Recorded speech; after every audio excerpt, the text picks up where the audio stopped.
आज हम लोग क्लास 8 का साइंस पढ़ेंगे। साइंस में चैप्टर है फोर्स। फोर्स का मतलब होता है बल। ये बल क्या होता है?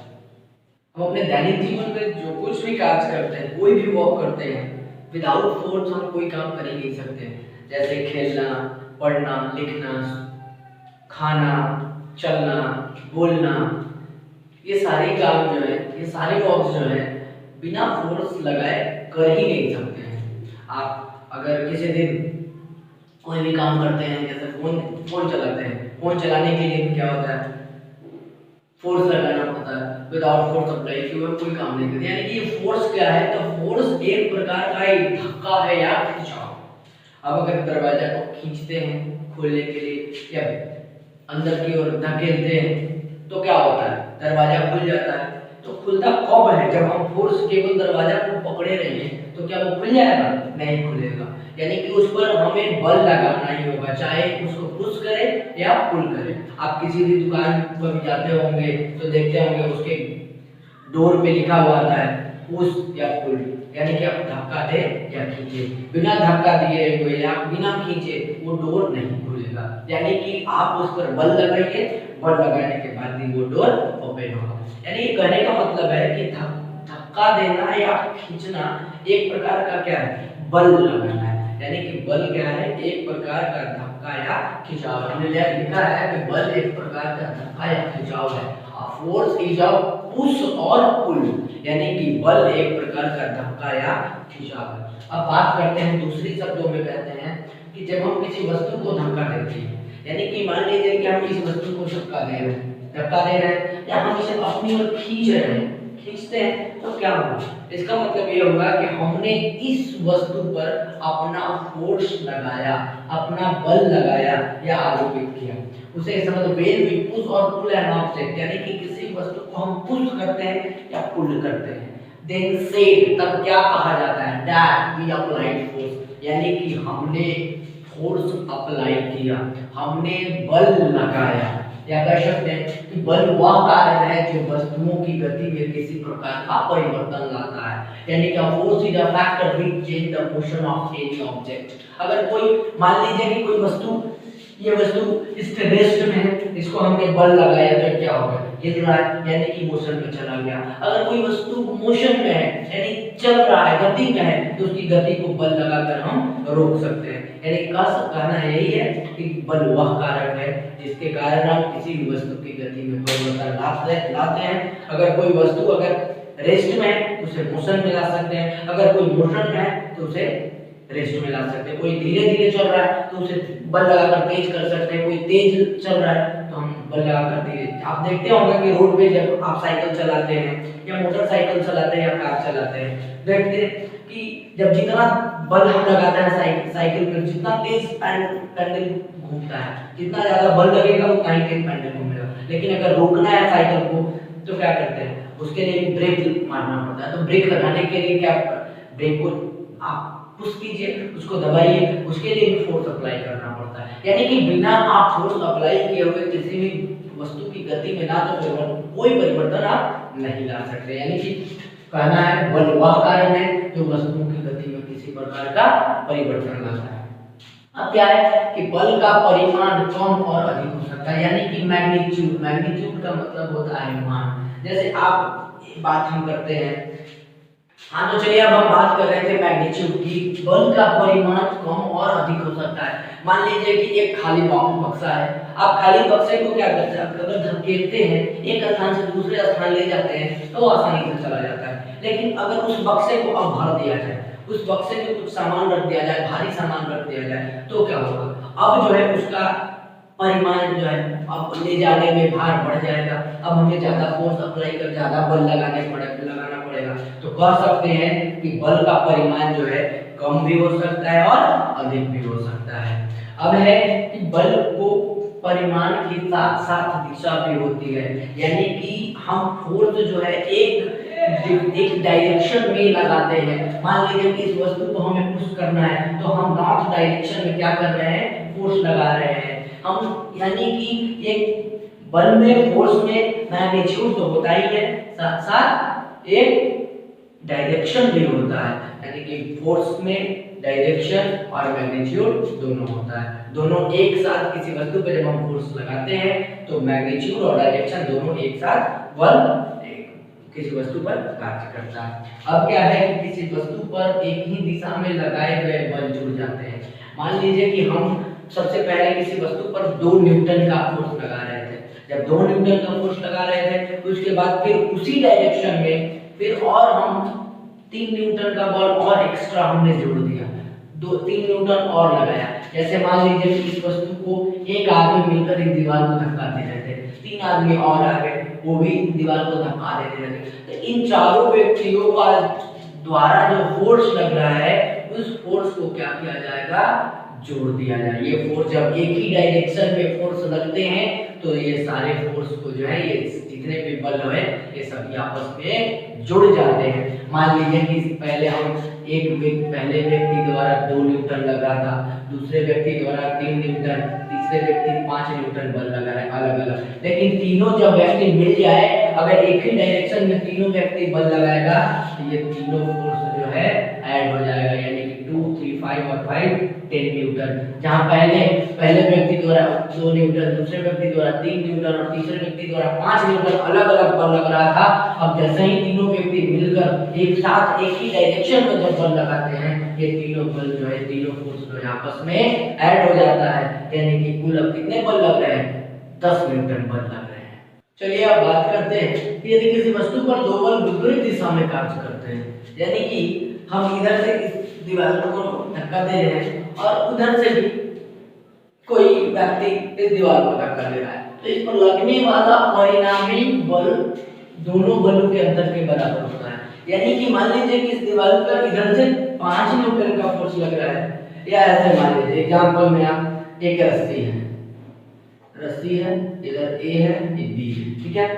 मान लीजिए कि ए द्वारा इस रस्सी को खींचा जा रहा है और बी द्वारा उधर खींचा जा रहा है, दोनों अपोजिट डायरेक्शन में रस्सी को क्या कर रहे हैं, खींच रहे हैं।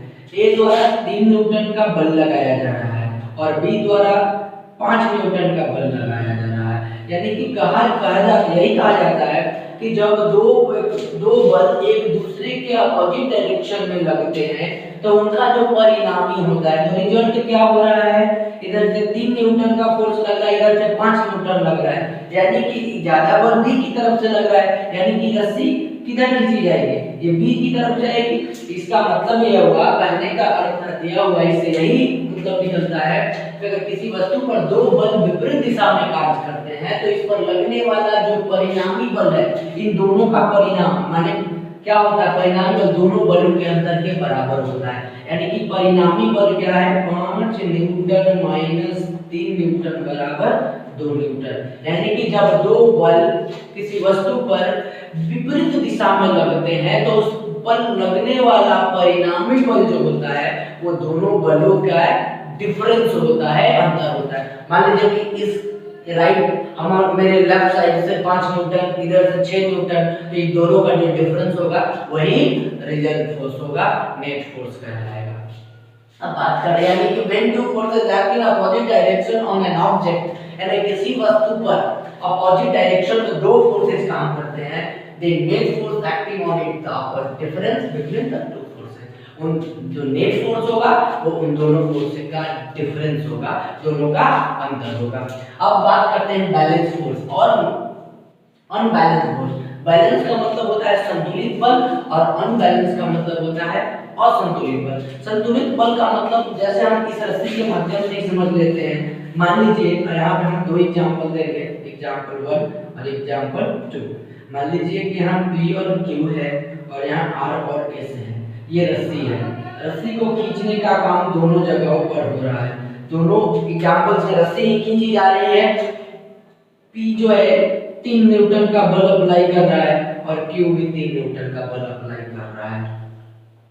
उसके बाद R के द्वारा 4 न्यूटन का बल फोर्स अप्लाई हो रहा है और S के द्वारा 3 न्यूटन का बल अप्लाई हो रहा है। इन दोनों कंडीशनों में सबसे पहले फर्स्ट कंडीशन में क्या देखते हैं कि P भी 3 न्यूटन बल लगा रहा है और Q भी 3 न्यूटन, यानी कि ये जो बल है दोनों का परिणामी बल है वो क्या हो जाएगा, शून्य हो जाएगा। 3 - 3 3 न्यूटन माइनस 3 न्यूटन, यानी कि जीरो, यानी कि अगर वो एक उधर खींच रहा है, एक इधर खींच रहा है, लेकिन दोनों तरफ से समान बल लग रहा है। जब किसी वस्तु पर दो बल लगे और दोनों बल दोनों तरफ से एक दूसरे के अपोजिट डायरेक्शन में हो और दोनों बल जो है समान हो, तब वो क्या होता है, वो संतुलित बल कहे जाते हैं, क्योंकि वस्तु पर उसका कोई फर्क नहीं पड़ेगा। मान लीजिए कि हम इधर से भी इतना ही बल लगा रहे हैं, इधर से भी इतना ही बल लगा रहे हैं, लेकिन कहीं नहीं खिसकेगा, ये अपनी जगह पर ही रहेगा, इसके मोशन में कोई चेंजिंग नहीं आएगा। दूसरी स्थिति में बात करते हैं, R के द्वारा 4 न्यूटन और S के द्वारा 3 न्यूटन, तो इसका परिणामी बल क्या हो जाएगा, 4 न्यूटन माइनस 3 न्यूटन, यानी कि 1 न्यूटन। ये नॉन जीरो नहीं है, हम क्या करें, नॉन जीरो अशून्य, अशून्य नहीं है यानी कि शून्य नहीं है, अशून्य है, एक है ना, 1 न्यूटन अशून्य हो गया, यानी कि यहाँ पे क्या हो रहा है कि दोनों का परिणामी बल जो है अंदर आ जा रहा है 1 न्यूटन का, यानी कि ये रस्सी कहाँ चला जाएगा, R की तरफ खींचा चला जाएगा। तो इस तरह के फोर्स को हम क्या कहेंगे, अनबैलेंस्ड फोर्स कहेंगे या और असंतुलित बल। यानी कि यदि किसी वस्तु पर एक साथ कार्य कर रहे दो बलों का परिणामी अगर शून्य हो जाता है, आप यहाँ देखिए दो बल काम कर रहे हैं, P पर 3 न्यूटन, Q पर 3 न्यूटन, दोनों का परिणामी कितना है, शून्य, ये जीरो आ गया।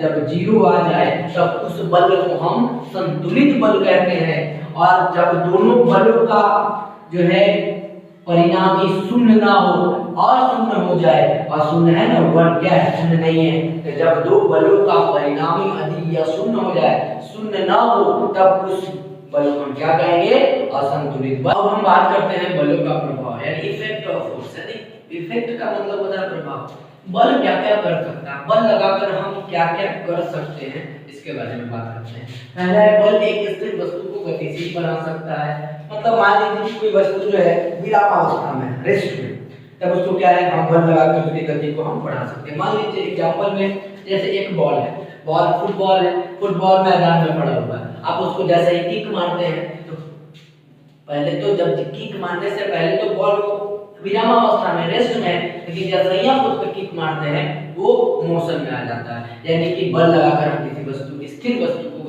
गतिशील बना सकते हैं। यानी कि force can change in state of motion of an object from rest, यानी कि रेस्ट से उसके मोशन को हम चेंज कर सकते हैं।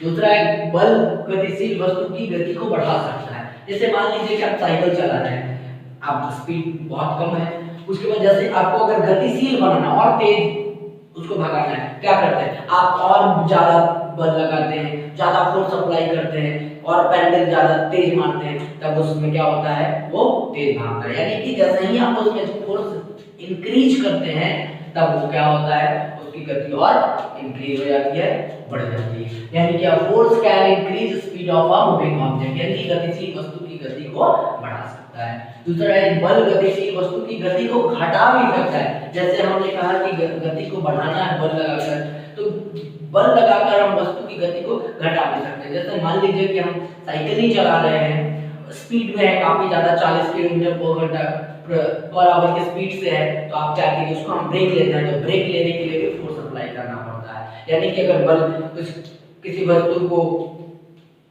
गति ज्यादा है तो कम करने के लिए भी बल लगाने की आवश्यकता पड़ती है, अगर गति कम है तो ज्यादा करने के लिए भी बल लगाने की आवश्यकता पड़ती है। यानी कि force can decrease speed of moving object. उसके बाद है, बल किसी वस्तु की दिशा बदल सकती है। जैसे आपने क्रिकेट देखा होगा, क्रिकेट मैच में क्या होता है, बॉलर जो है अपोजिट डायरेक्शन से बॉलिंग करता है और उसके अपोजिट डायरेक्शन में बैट्समैन जो है बैटिंग करता है। तो जैसे ही बॉलर बॉल करता है, बैट्समैन जो है अपने बैट से बॉल को हिट करता है, यानी कि उसके डायरेक्शन, बॉल अगर उधर से बॉलर बॉलिंग कर रहा है तो इधर की ओर फेंकेगा, बैट्समैन इधर से बैटिंग करता है तो इधर से क्या करता है, मारता है बॉल को, जिसके कारण बॉल के डायरेक्शन में जो है चेंजिंग आता है, उसके दिशा में परिवर्तन आता है।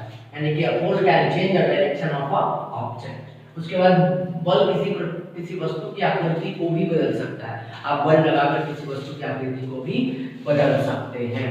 उसके बाद है, टाइप्स ऑफ फोर्सेस, बलों के प्रकार। बल कितने प्रकार हैं, बल उनका हम पढ़ते हैं पेशीय बल, यानी कि मस्कुलर फोर्स।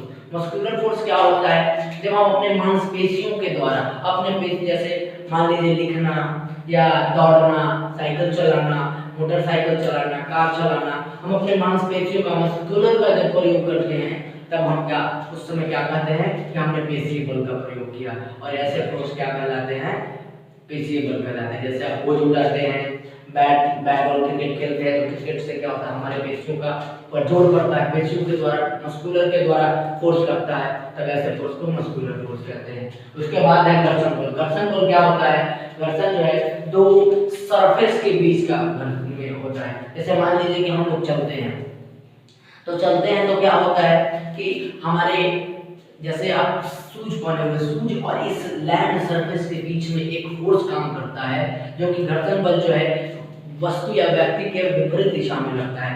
घर्षण बल के कारण ही हम लोग जो है चल पाते हैं। अब घर्षण बल जो है ये सरफेस के रफनेस पर निर्भर करेगा। अगर जो सरफेस जितना रफ रहेगा उतना ही घर्षण बल लगेगा। आप स्मूथ सरफेस पे घर्षण बल कम होता है। इसीलिए कभी कभी क्या होता है कि हम लोग फर्श पे अगर पानी गिरा हुआ है या चिकने सतह पर हम लोग फिसल जाते हैं और गिर जाते हैं, तो ये क्या होगा, ये घर्षण बल। तो हम बात कर रहे थे घर्षण बल की। घर्षण बल जो है उसके सतहों के रफनेस पर डिपेंड करता है, यानी कि जितना सतह रफ रहेगा उतना ही फ्रिक्शन फोर्स यानी घर्षण बल का मान ज्यादा होगा। अगर सरफेस स्मूथ होगा, चिकना होगा, तो घर्षण बल का मान कम होगा। अब बात करते हैं क्लासिफिकेशन ऑफ फोर्सेस यानी कि बलों का वर्गीकरण। अब बलों का वर्गीकरण में पहला है कांटेक्ट फोर्स यानी संपर्क बल, और दूसरा है नॉन कांटेक्ट फोर्स यानी असंपर्क बल। तो संपर्क बल क्या होते हैं, ऐसे बल जो वस्तुओं के स्पर्श से आरोपित होते हैं, यानी कि अगर जिस वस्तु पर हम बल लगा रहे हैं और उस वस्तु में हम संपर्क होकर बल लगा रहे हैं, जैसे इस दीवार को धक्का देना, तो इस दीवार को हम क्या कर रहे हैं, स्पर्श कर रहे हैं, स्पर्श करके बल लगा रहे हैं, धक्का दे रहे हैं, तो यहाँ जो बल लग रहा है तो ऐसे बल को हम क्या कहेंगे, संपर्क बल, कांटेक्ट फोर्स। यानी कि a force which apply with the contact of an object, यानी कि ऑब्जेक्ट के साथ कांटेक्ट होकर, जैसे इस ऑब्जेक्ट को हम खींच रहे हैं, यानी कि इस वस्तु के साथ, इस ऑब्जेक्ट के साथ कांटेक्ट है मेरा, इसलिए जो फोर्स लग रहा है ऐसे फोर्स को हम कांटेक्ट फोर्स या संपर्क बल कहेंगे।